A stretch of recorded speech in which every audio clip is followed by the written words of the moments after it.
আসসালামু আলাইকুম। অনলাইনে কোরআন শিক্ষা পর্ব একে আমি আপনাদেরকে স্বাগতম জানাচ্ছি। তো এই কোর্সে অংশগ্রহণ করবেন বা কোর্সটি যারা দেখবেন তাদের জন্য আমার প্রথম কথা হলো, প্রথমে আপনারা একটি নুরানি কায়দা কিনে নেবেন।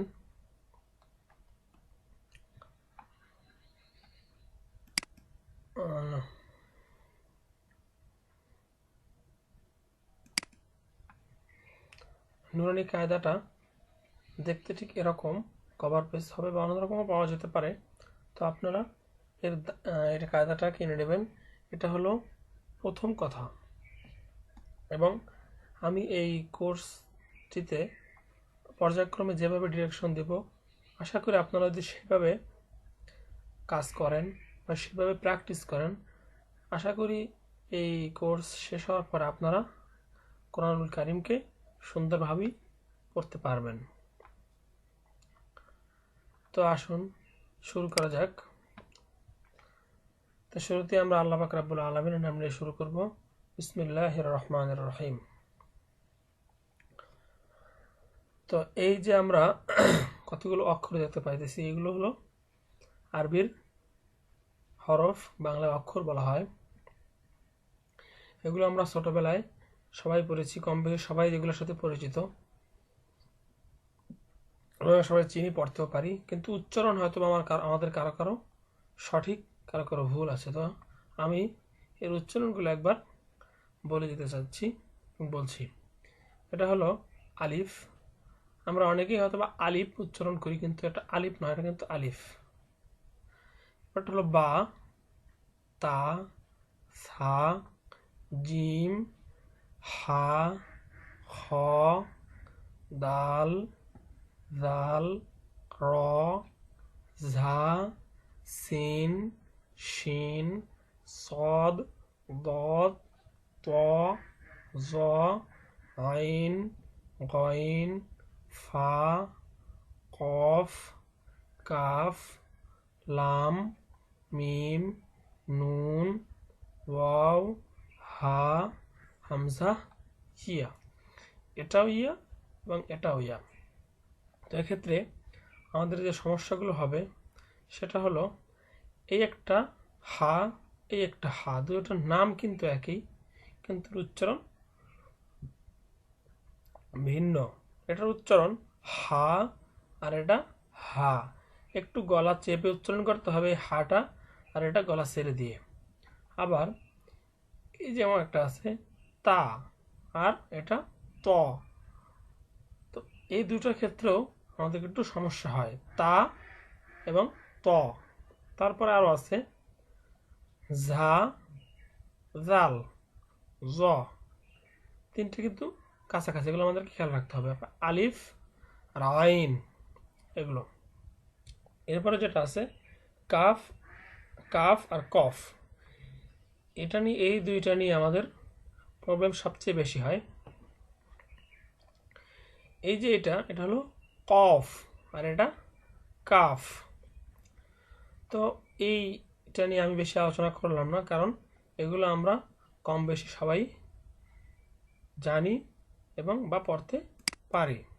আসনের পরে দেখুন, এর আগে আমরা যেগুলো পড়ে আসছি, যে আলিফ, বা, তা, সা, ওই অক্ষরগুলোই এখানে দেয়া আছে। দেখুন, এটা হলো বা। তো যখন কোনো শব্দ শুরুতে বাটা আসে, তখন আরবি হরফ, আরবি যে বাক্যগুলো, সেগুলো একসাথে আরেকটা মিলিয়ে লেখা হয়, আলাদা আলাদাভাবে লেখা হয় না। তো যখন মিলিয়ে লেখা হয়, বাটা যখন কোনো শব্দের শুরুতে আসে তখন এভাবে করে আসে, আবার যখন শব্দের মাঝখানে আসে তখন এভাবে আসে। ঠিক একইভাবে তা শব্দের শুরুতে আসে এভাবে আসবে, এবং মাঝখানে এভাবে। ঠিক একইভাবে সা,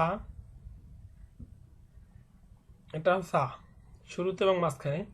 দেখুন, এই যে পাঁচটি অক্ষর আছে, তারপর নুন, এটাও নুন, ইয়া, ইয়া, 1 2 3 4 5, এই পাঁচটি অক্ষর কিন্তু একই রকম। দেখুন, শুধুমাত্র নক্তার পার্থক্য। দেখুন, একটু খেয়াল করুন, এখানে এই পাঁচটি হরফের ভিতরে শুধুমাত্র নুক্তার পার্থক্যটা আমাদেরকে আমাদেরকে খেয়াল রাখতে হবে। যেমন বায়ের নুক্তাটা হলো একটা নুক্তা, সেটা হলো নিচে, আবার নুনের একটা নুক্তা সেটা উপরে, তার দুইটা নুক্তা সেটা উপরে, ইয়ারও দুইটা নুক্তা সেটা হলো নিচে, উপরে নিচে। দেখুন আর কোনো কিন্তু পার্থক্য নেই, কিন্তু চেহারায় কিন্তু এই তিনটে একরকম দেখালে ওই দুটো অন্যরকম দেখা যাচ্ছে। দেখুন শব্দের ভিতরে যখন আসে তখন এই পাঁচটা অক্ষরই একই রকম। তো এরপরে আসি হলো জিম, হা, হ। এই তিনটি দেখতে একই রকম, শুধু নুক্তার পার্থক্য। যখন একটা নুক্তা নিচে আসবে তখন সেটা হবে জিম, যখন নুক্তা থাকবে না সেটা হা, যখন নুক্তাটা উপরে থাকবে তখন সেটি হ। এরপরে আসুন সিন এবং শিন। দুইটার মধ্যে শুধু পার্থক্য তিনটা নুক্তা, একটিতে তিনটি নুক্তা আছে আর একটিতে তিনটা নুক্তা নেই। ঠিক এই যে এই যতগুলো অক্ষর আছে এগুলো আসবে শব্দের শুরুতে, যখন এই বর্ণগুলো আসবে বা হরফগুলো আসবে তখন এই চেহারায় আমরা কোরআনুল কারীমের ভিতরে এই হরফগুলোকে দেখতে পাবো এই চেহারায়। আবার যখন শব্দের মাঝখানে আসবে তখন আমরা এই রকম চেহারায় তাদেরকে দেখতে পাবো। এবং আমরা যদি এর আগের যে পেজটা আমরা আলোচনা করেছি ওখানের যে আরবি হরফগুলো ভালোভাবে আমরা চেহারা থেকে চিনতে পারি, তাহলে এগুলো দেখে দেখে আমরা এগুলো প্র্যাকটিস করে নিব, খুব সুন্দরভাবে এগুলো প্র্যাকটিস করব, যাতে আমরা এগুলো না দেখেই এটার চেহারা দেখে আমি বলে দিতে পারি যে এটা আসলে কোনটা কী ধরনের। আমরা যখন কায়দাটা কিনবো, কায়দা কেনার পরে তো এভাবে ল্যাপটপ বা কম্পিউটারে পড়ালেখা হবে না, তো আমি এটার মাধ্যমে শুধু আপনার ডিরেকশনটা নেবেন আর পড়াশোনা করবেন। একটা কায়দা কিনবেন, ওখান ওই কায়দাটা দিয়ে পড়াশোনা করবেন। তো যখন দেখবেন আপনি পারেন তখন এই যে এই শাড়িটা আছে এখানে একটা বই বা স্কেল দ্বারা চাপা দিয়ে তারপরে এগুলো মাঝখান থেকে পড়ার চেষ্টা করবেন। তো যখনই এই এখানে কয়টা অক্ষর আছে, 1 2 3 4 5 6 7 8 9 10, 10টা আছে।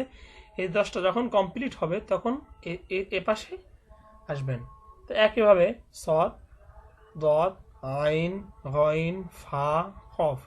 দেখুন সদ দদ একই রকম, নুক্তার পার্থক্য।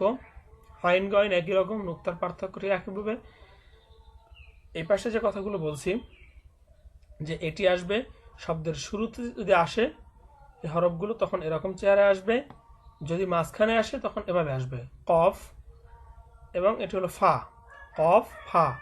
দেখতে একই রকম, নুক্তার পার্থক্য। কাফ, লাম, মিম, হা। হা যখন শব্দের শুরুতে আসবে তখন এরকম আসবে, আর যখন শব্দের মাঝখানে আসবে তখন সেটা এরকম, এটা আসবে শব্দের মাঝখানে, আর এরকম যদি হা কখনো আসে সেটা আসবে শব্দের শেষে।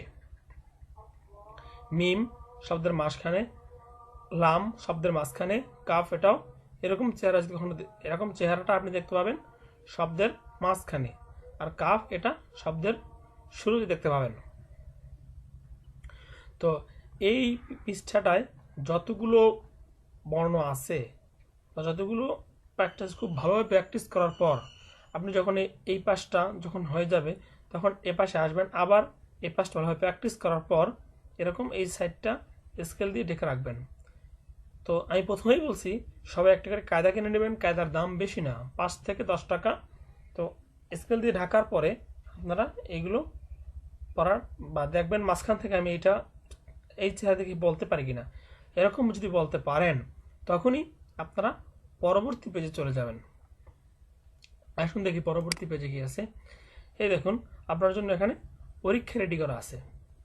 তো ওই পেজগুলো যখনই আপনার শেষ হবে, ভালোভাবে আপনি মনে করবেন যে আমার খুব ভালোভাবে আমি প্র্যাকটিস করেছি, তখন এই পেজে আসবেন। দেখুন এখানে কিন্তু এরকমভাবে দেয়া আছে, এখানে এগুলো যদি আপনি ভালোভাবে পড়তে পারেন তখন নিচে আসবেন। দেখুন এখানে প্রথমে দেওয়া আছে এটা বা, জিম, ফা, সদ, মিম, হা, গইন, বা, লাম, আইন, শিন, কাফ, এটাও কিন্তু কাফ, কফ, সিন, হা, তা, মিম, দদ, খ, হা, ইয়া, সা, হা। এটা হলো হা, এটাও হা।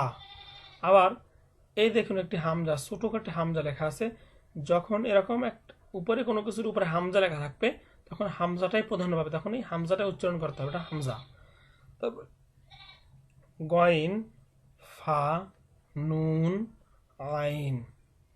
তো আগের এক একটা পেজ কমপ্লিট করার পরেই আপনারা অন্য আরেকটি পেজে আসবেন, একটা কমপ্লিট না করেই পরের পেজে আসবেন না, এটা আপনাদের কাছে আমার অনুরোধ থাকবে।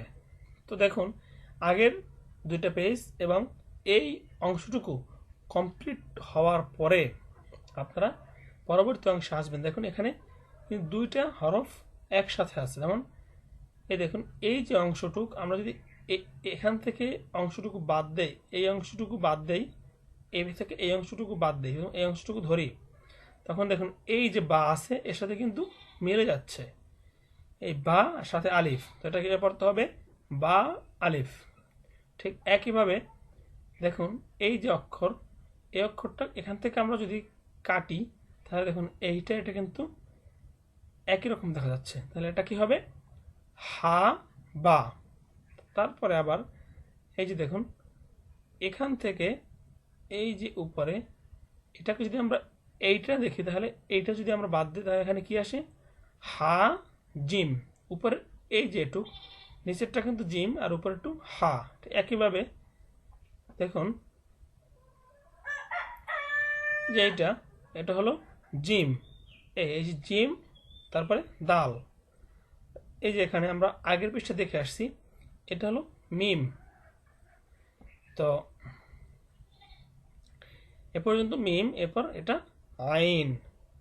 আইন এরকম আসে যখন শব্দের মাঝখানে, বলছি শব্দের মাঝখানে বা শেষে যদি আসে তখন এরকমভাবে আসে, এরকমভাবে আসবে। আবার শব্দের শুরুতে আসলে তখন কিন্তু এরকম আসবে না, তখন আসবে দেখেন এই যে এখানে দেওয়া আছে আইন, আইন সদ, আইন সদ, এরকমভাবে দেওয়া আছে। এরপরে জ লাম, জ লাম। এরপরে দেখুন এটা দেওয়া আছে কি লাম, লাম কাফ। এখানে আমি আগে ওই পৃষ্ঠায় বলেছিলাম যে এরকম যদি হয় সেটা কিন্তু শব্দের শুরুতে আসে, হা ওয়াও, এটা লাম হা। এটা হলো হা মিম, মিম নুন, এটা লাম আলিফ।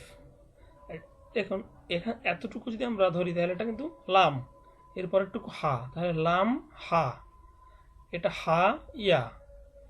এই যে এই দাঁত পর্যন্ত আমরা যদি ধরি তাহলে এই দাঁতের এই পাশটুকু কিন্তু ঠিক এরকম। তো আমরা আগের পৃষ্ঠায় দেখে আসছি যে এরকমভাবে একটা এরকম দাঁতের মতো এর নিচে যদি দুইটা নুক্তা থাকে তাহলে সেটা হয় ইয়া, তাহলে ইয়া সিন। এরপর হলো কাফ বা, কফ ওয়াও, হা মিম, বা হা ইয়া হা তা হা। দেখুন এই যে ইয়াটা এখান থেকে যদি আমরা কল্পনা করি এতটুকু একটা ইয়া, ঠিক এখানে থেকে এতটুকু এটা একটা ইয়া, এদের কিন্তু দেখতে একই রকম। তারপরে জিম র, খ জাল, সদ আইন, দদ গইন, তারপর আসবে ফা। এখানে এই যে আমরা এতটুকু প্রথম কল্পনা করব, যেহেতু আমরা নতুন নতুন প্রথমেই একটু অন্যরকম মনে হবে, তো কিছুদিন প্র্যাকটিস করার পর এগুলো অনেক ইজি হয়ে যাবে। তো ফা জিম, ইয়া ফা, তারপর লাম হামজা। দেখুন আগেই বলেছি যে যদি কোনো হরফের উপরে হামজা থাকে তখন সেটা উচ্চারণ হামজা হবে, কারণ এখানে নিচে কি আছে সেটা আমার দেখার বিষয় নয়।